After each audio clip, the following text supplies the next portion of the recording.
Bien, mis amados hermanos, bienvenidos nuevamente. Aquí estamos en el tiempo de hombres Kadosh, hombres con llamado, hombres con propósito. Su hermano Pastor Roberto Alfaro les saluda. Les doy la mejor y cordial bienvenida. Estamos retomando nuestra jornada de estos 30 días en la palabra, meditando en la palabra, aprendiendo la palabra, amando la palabra, escudriñando la palabra. Así es que nuestra semana final, nuestra semana anterior, hablamos de la historia relacionada con David, el rey de Israel. En este momento, Saúl recibe una orden de parte de Dios, escucha la orden. Recomendación que había dado Samuel además era que toda orden que viniera de Dios debía escucharla muy atentamente y cumplirla. Ya vimos en la historia que Samuel, al darle este ordenamiento a Saúl, vemos cómo Saúl creyó haber cumplido con la palabra, con la orden de parte de Dios. Sin embargo, lo hizo a su manera, como él consideró que debía hacerlo.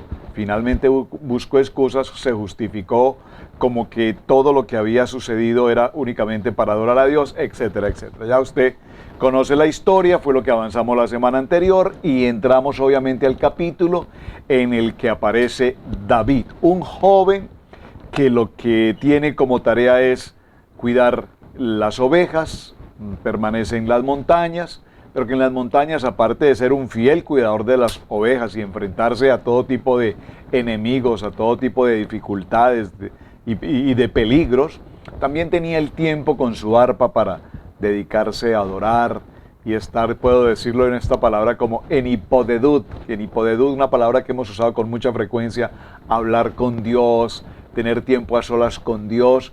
Ese es un joven llamado David, a quien su padre Isaí le llama y le dice que debe ir hasta el frente de batalla, llevar comida, posiblemente algo de ropa, de sostenimiento a sus hermanos, que son soldados del ejército de Israel, bajo la orden de Saúl. Cuando llega a este lugar, recordemos que previamente dejó en custodia, en guarda a sus ovejas con alguien que las cuidara, es decir, que nos muestra su responsabilidad. No simplemente salió, obedeció la orden de su padre, debía llevar una carga incluso muy pesada, pero todo lo hace con diligencia. Y este modelo de David es el modelo que vamos a continuar en el día de hoy. Finalmente vemos cómo al llegar al frente de batalla hay un hombre en una guerra contra los filisteos, y de los filisteos aparece un gigante que no es que sea llamado Goliat, un gigante que pertenece a una dinastía, puedo llamarlo así, de gigantes llamados Goliat. Eran varios Goliat, una familia de gigantes. Y este Goliat se atreve a ofender al pueblo de Israel, a ofender con palabras fuertes, atrevidas, al nombre que es sobre todo nombre, Yod-Hei, Bat-Hei. De tal manera que este pequeño joven no entiende cómo todo esto puede pasar, cómo es que este hombre puede blasfemar el nombre sagrado, y el ejército de Israel, sus hermanos, el rey de Israel, Saúl, puede permitir que esta situación se suceda. Vemos entonces que dice el texto que leíamos cómo el ejército de Israel tan solo veían la presencia de Goliat, del gigante, y se espantaban. Había tanto temor, solo con su presencia, con sus palabras, causaba mucho daño. Y allí llegamos a una conclusión, y fue precisamente como David se humilla, se humilla en el sentido de obediencia a su padre, se humilla ante sus hermanos, que además también lo maltratan. ¿Acaso qué eres tú, David, para estar aquí frente a este campo de batalla, etcétera? Muy bien, entonces, ya conectando toda esta historia, acompáñenme al libro de Mateo, Evangelio de Mateo, en el capítulo 11, y veamos desde el verso 25 para introducir el contexto de dónde vamos en estos días. En aquel tiempo respondió Yeshua y dijo: Te alabo, Padre, Señor del cielo y de la tierra, porque escondiste estas cosas de los sabios y de los entendidos y las revelaste a los niños. Miren qué importancia. Este niño, este joven David, tenía una revelación, y esto lo vamos a ver en el transcurso de esta semana, entre hoy y mañana hablaremos de la importancia de una revelación. ¿Qué es una revelación? Tarea. ¿Qué es una revelación? La gente con frecuencia habla de revelación. Yo recuerdo mis primeros pasos caminando en el Evangelio, que escuchaba a pastores, a predicadores, a profetas que llegaban a la congregación y decían, es que traigo una revelación del cielo, traigo una revelación del Padre. Y uno decía, wow, eso es una cosa increíble. Estos hombres, ¿cómo tienen revelación? Y revelación, ¿qué es revelación? Porque realmente más que revelación parecía ser palabras muy emotivas, parecían más que predicadores ser conferencistas motivacionales, que dan palabras de ánimo, de entusiasmo, y vas a tener casa, y vas a ser bendecido en gran manera y prosperado, y a eso todos decíamos amén, y a eso le llamábamos revelación. Pero primera tarea entonces para comenzar, ¿qué es revelación? ¿Cuáles son los fundamentos de una palabra revelada? ¿A quiénes se les revela la palabra? ¿Cuánto tiempo requieres conociendo de la palabra para saber si estás en un nivel de revelación? Porque para muchos revelación es creer que lo que tienen en su corazón o lo que les conviene en su corazón según su pensamiento, eso es revelación. Pero si es que Dios nos dice, cumpla con mis mandamientos, cumpla con mis mandatos, les decimos, no, Señor, pues tampoco tan exagerado hasta allá no, porque eso no va conmigo. Entonces, no hay revelación. Vemos entonces en esta porción del capítulo 11, repito, que el Padre le revela a los jóvenes, a los niños, y dice que los jóvenes tendrán visión y tendrán sueños y verán la revelación de lo que está por venir. Sí, Padre, porque así te agradó. Todas las cosas me fueron entregadas por mi Padre, y nadie conoce al Hijo sino el Padre, ni el Padre conoce a alguno sino el Hijo, aquel a quien el Hijo lo quiere revelar.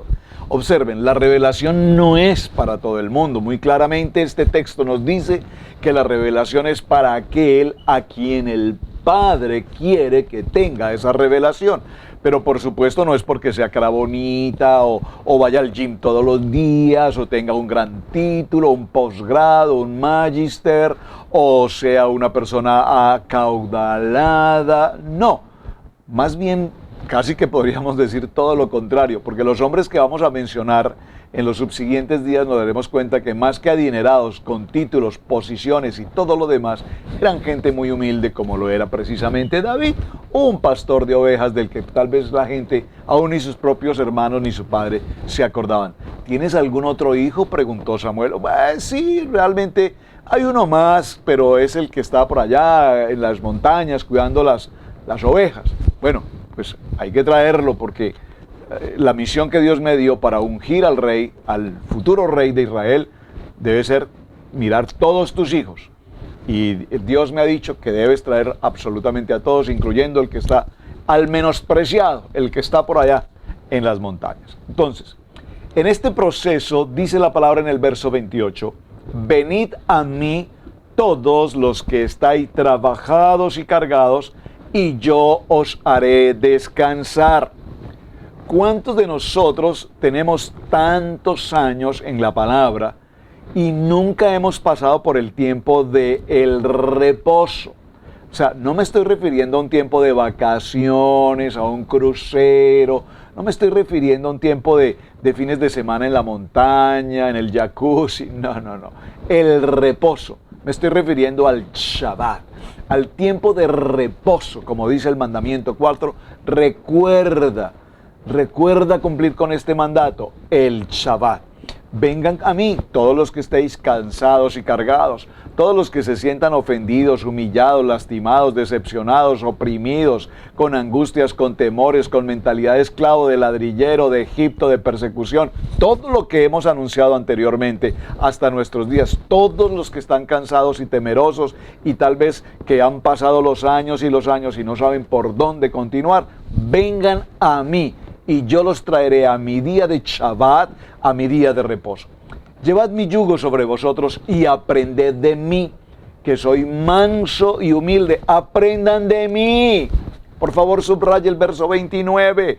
Aprendan de mí, no sean imitadores del mundo, no sean imitadores de la gente orgullosa, vanidosa, contendiosa, de la gente angustiada, de la gente con afanes.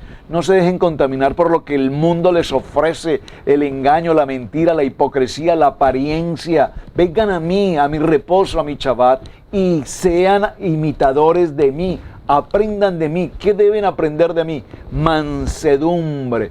Sería muy interesante que en la tarea usted defina, por favor, qué es mansedumbre, porque parece que no entendemos la expresión mansedumbre y también la expresión humildad. Humildad, wow. Si hay algo que el Padre Eterno nos enseña en toda la instrucción, en toda la palabra, es sean humildes, seamos humildes. Recuerden que no podemos confundir humildad con pobreza, miseria o ruina. No.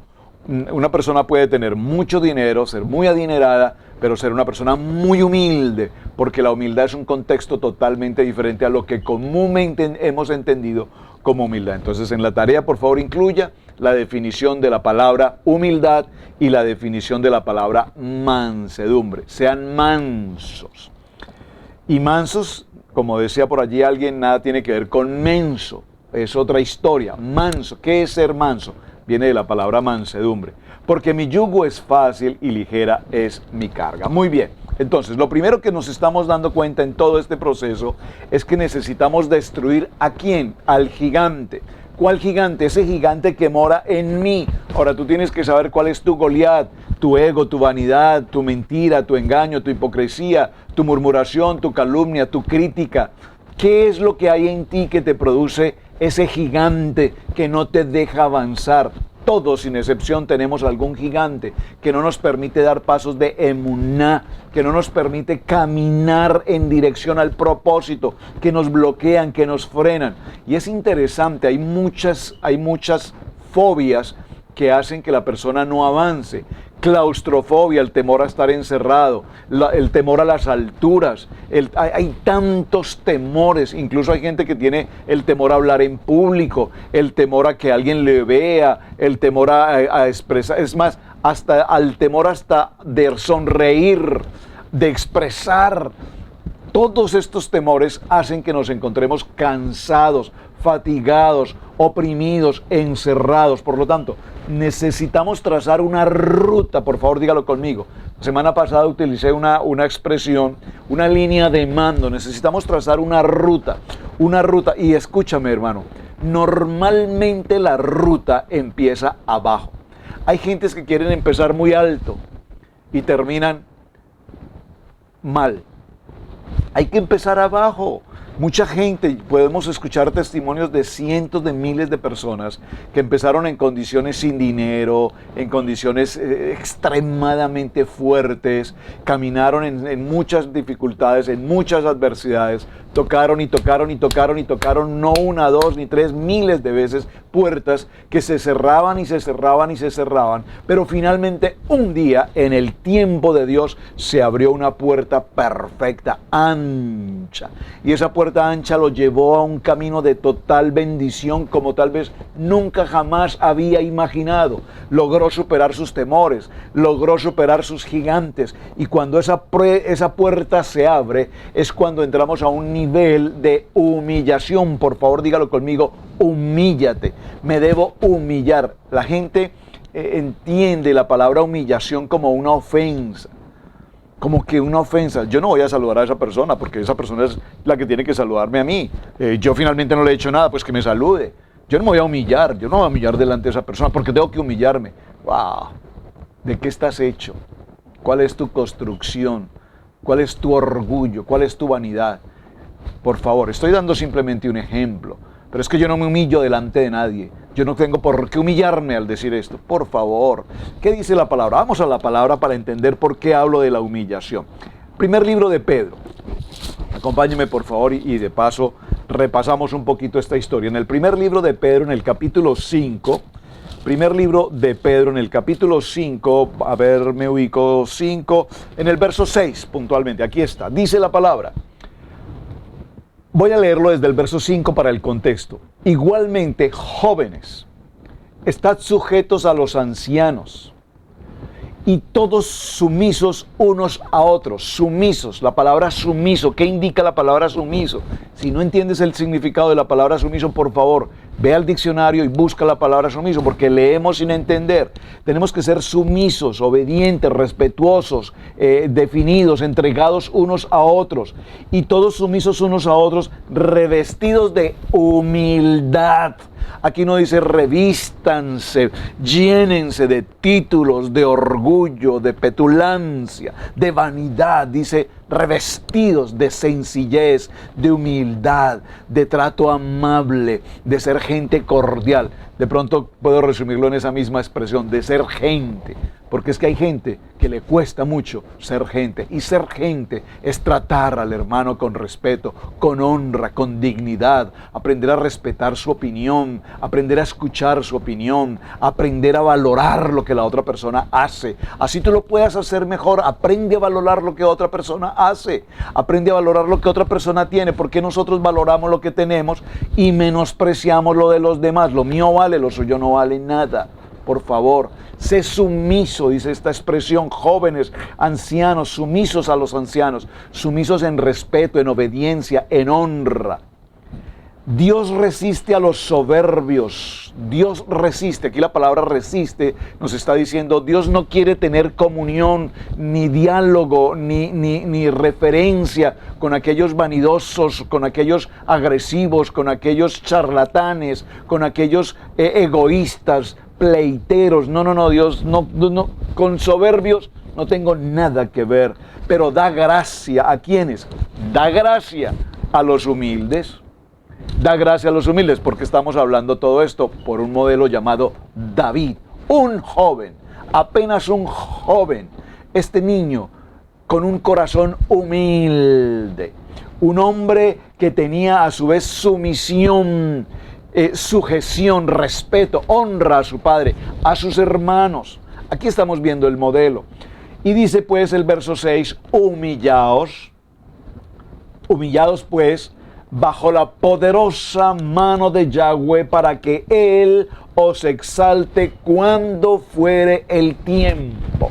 ¿Por qué nos ocupamos cada uno en ser exaltados, reconocidos? Saben, la verdad se los digo con todo amor y respeto pastoral, pero conozco pastores o he conocido en la línea de los años, en el camino de estos años en el ministerio, a tantos pastores a mi alrededor que lo único que procuran y quieren hacer en su vida es alcanzar rating, popularidad, fama, reconocimiento, pantalla de televisión, etcétera, etcétera. Por favor, tenemos que superar esa etapa. ¿Saben? Cuando nosotros transmitimos estos mensajes, no lo hacemos con el propósito de tener 20,000 o 100,000 o 200,000 o 300,000 o más like, pero sí puedo tener 1, 2 o 3 que nos dan una respuesta y dicen, pastor, esa palabra cambió mi vida, esa palabra habló a mi corazón. Esa sola persona vale por miles de otros que tal vez no estaban de acuerdo. Amén. Entonces, el rating y la posición de los hombres, aquí esta palabra dice, humillaos. Porque el que nos va a levantar, el que nos va a poner en lugar exaltados y nos va a poner en una posición de honra, no son nuestros amigos, no es la gente, no es el Face, no es Instagram, no es eso. Es el Padre eterno que conoce nuestro corazón y en el tiempo que Él determina, así lo va a hacer. Verso 6, humillados. Verso 7, echad toda vuestra ansiedad sobre Él, porque Él cuida de nosotros.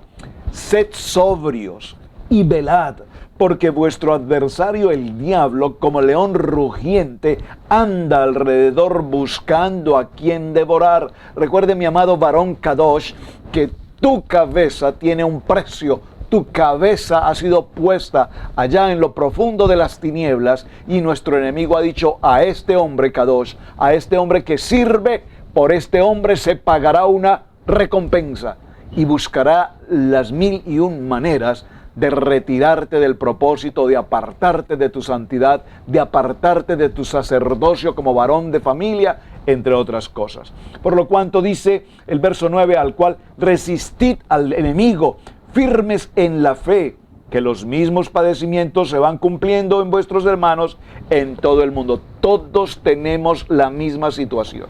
¿Saben? Esto no es un asunto ni de raza, ni de cultura, ni de color, por favor. Los mismos problemas que tiene el hispanoamericano, los tiene el americano, los tiene el hindú, el japonés, el australiano, el alemán, el ruso, cualquier nacionalidad.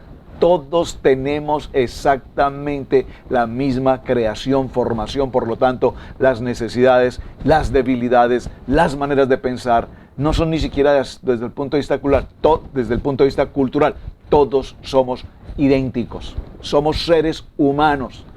Amén. Y el Señor nos dice, resistid absolutamente todos, resistid todo ataque del enemigo.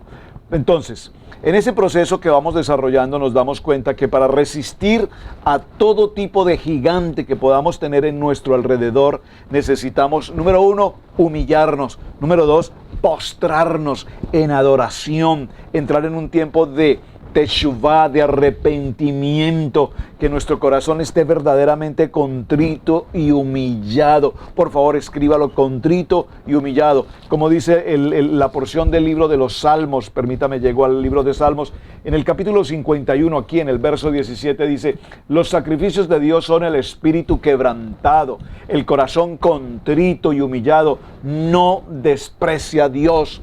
Oh, por favor, escríbalo. Salmo 51, 17. Lo leo nuevamente. Los sacrificios de Yahweh son el espíritu quebrantado, el corazón contrito y humillado. No despreciará Yahweh, no lo despreciará. Un corazón contrito y humillado, Dios, el Padre Eterno, no lo puede pasar por alto. ¿Qué nos está pidiendo entonces esta enseñanza? Humildad, sencillez, sumisión. Nos está diciendo que con un corazón verdaderamente contrito y humillado entramos al tema de la gracia del Padre a nuestro favor. ¿Qué vimos en Saúl? Un hombre rey, un hombre preocupado por su posición, por lo que la gente diga, por su riqueza, por valorarse él cada vez más. Prácticamente podríamos decir que más que un rey de Israel, Saúl realmente ocupó un lugar de dictador, como hemos conocido a tantos hombres dictadores a lo largo de la historia.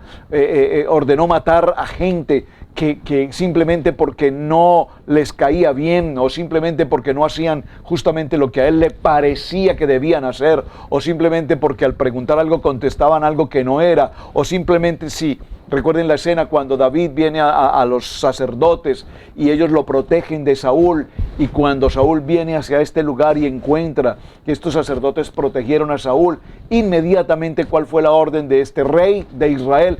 Matar a los sacerdotes. Es decir, su posición de rey no era de un líder, no era de un hombre kadosh, fue una posición de un dictador, que lo único que quería era que su posición de líder, de rey, se mantuviera por encima de cualquier otra circunstancia. Así es que era un rey que lo que esperaba era finalmente los aplausos de la gente que lo rodeaban. Repito esta palabra, el rating, el nivel de popularidad, pero no tenía el corazón de un siervo. Usted tiene una tarea.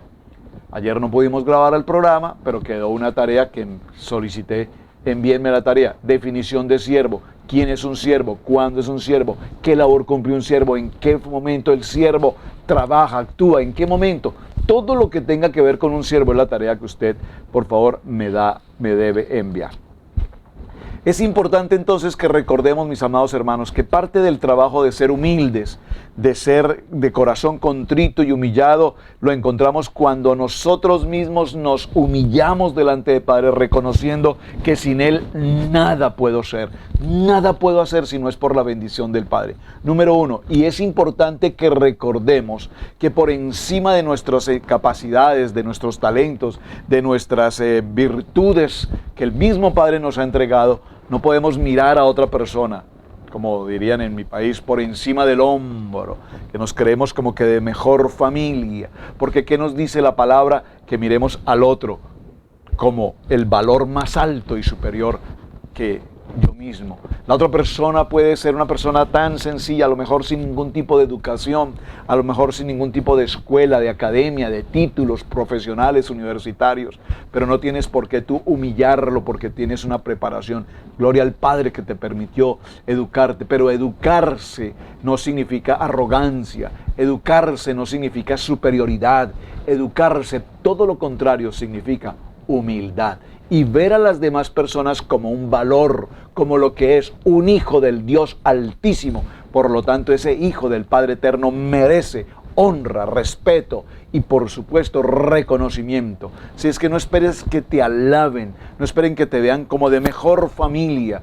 Todo lo contrario, permite ver a los demás siempre con una posición más alta, superior que la tuya. Porque el mundo nos enseña que cuando ascendemos en posición, en nivel, en grados, en labores, todos los demás son pequeños alrededor nuestro, y es lo que tiene a nuestras naciones y al mundo entero contaminado de tanto egoísmo, de tanta vergüenza, porque miramos nuestra posición más alta y a los demás como más pequeños, como tan poca cosa podrían ser.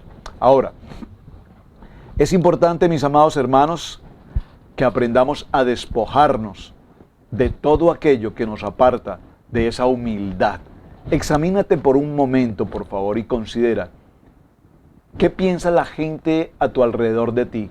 ¿Te ven como una persona humilde, como un siervo de Dios, como una persona creyente, como una persona estudiosa y conocedora de la palabra? ¿O la gente a tu alrededor te ve como un arrogante, como un aparecido creyéndose lo que no es? Lastimosamente suele pasar, y en el caso particular que nos ocupa en América, para quienes hemos sido emigrantes, en estos días compartíamos con alguien, estamos haciendo la transformación, la renovación o la mejora de unas instalaciones para las oficinas de radiogénesis. Algunos han visto ya nuestro material de fotografías, y en ese proceso, haciendo cuentas en estos días con alguien, me di cuenta de algo extremadamente interesante. Todo merece un cambio, todo merece una renovación, todo merece un proceso, pero realmente nos dimos cuenta de algo. Cuando estamos en el proceso de la mudanza, de lo que vamos a mover de este estudio donde estoy grabando ahora a las nuevas instalaciones, nos daremos cuenta cuán grandes hemos sido bendecidos de parte de Dios. Veníamos con una maleta, a lo sumo 2 equipajes, a lo sumo muchos otros llegaron, como decían algunos hermanos, yo llegué a este país con lo que traía puesto. Crucé una frontera, en el camino tuve que dejar mi morral con mi ropa, con muchas pertenencias. Llegué con lo que tenía puesto, pero hoy tengo una casa, hoy tengo una familia, hoy tengo esto, hoy tengo lo otro, y nos damos cuenta cómo el Padre nos ha bendecido de una manera tan extraordinaria. Y no podemos olvidar que a la persona humilde de corazón y contrito de corazón, el Padre nos va a exaltar. Ahora bien, ya en el cierre, mis amados hermanos, por favor dígalo conmigo, necesito fortalecer mi fe. Necesito fortalecer mi emuná. Cuando hablo de fe y emuná, aunque tienen el mismo significado en español y en hebreo, es importante que recordemos que hay una fe natural, hay una fe intelectual, hay una fe profesional, hay una fe lógica, hay una fe razonable. No te estoy hablando de esa fe. Yo no te hablo de esa fe, te estoy hablando de una emuná en lo que solamente Dios puede obrar. Dios puede obrar haciendo que mi vida tenga una gran bendición, mi familia sea guardada y protegida siempre en el hueco de su mano, que haya provisión suficiente hasta que sobre y abunde, cuando mi nivel y mi entendimiento en el Espíritu me permiten considerar que sin Él nada puedo hacer y que con Él puedo avanzar mucho más allá de lo que mis fuerzas, mis capacidades, mis títulos, mis academias e incluso mi abolengo, mi apellido, porque alguna gente vive del apellido. Es que nosotros somos de la familia, usted sabe, de la familia tal, de los tal. Yo no soy ni de los Trump ni de los Obama, yo soy de los Alfaro. Aquí en casa con mis hijos hacemos esa broma, decimos, somos hombres alfa. Sí, Alfaro, hombres alfa. Muy bien, mis amados hermanos, este ha sido nuestro mensaje de comienzo de semana. Tarea que usted tiene pendiente, por favor, hábleme, escríbame, indague todo lo que pueda respecto a lo que es un siervo, porque no podemos ser hombres K2 de título sin que entendamos que es un siervo. No me refiero a los siervos del monte, los siervos, el hombre. Cuando la palabra nos habla, Dios habla de los siervos. Y mañana continuaremos en el tema, entrando al siguiente nivel, a este peldaño que vamos subiendo, y vamos a hablar cómo para entrar a un nivel de obediencia, humildad, sencillez, sumisión. Hablando de obediencia, que ha sido todo nuestro tema, necesitamos pagar un precio. ¿Qué precio estás dispuesto a pagar para entrar a un nivel alto, elevado de obediencia? Pareciera ser que es muy fácil decir, yo te obedezco, Señor. Haremos y obedeceremos, dijo el pueblo de Israel. Y durante los siguientes años, 30, 40 años en el desierto, hicieron realmente todo lo contrario. Para entrar a un nivel de obediencia, dígalo conmigo, voy a pagar un precio. ¿Cuál es el precio que Dios nos va a pedir a los hombres Kadosh para que entremos a ese nivel de obediencia y podamos, como dice Deuteronomio, recibir todas estas bendiciones, que me alcancen las bendiciones hasta que sobre y abunde? ¿Cómo? Con obediencia. Pero para obediencia tenemos que pagar un precio. Mis amados hermanos, shalom para todos. Su hermano Pastor Roberto Alfaro me despido. Gracias por estar atentos a esta campaña de 30 días de Hombres Kadosh y hasta el día de mañana continuaremos con nuestro tema. Bendiciones.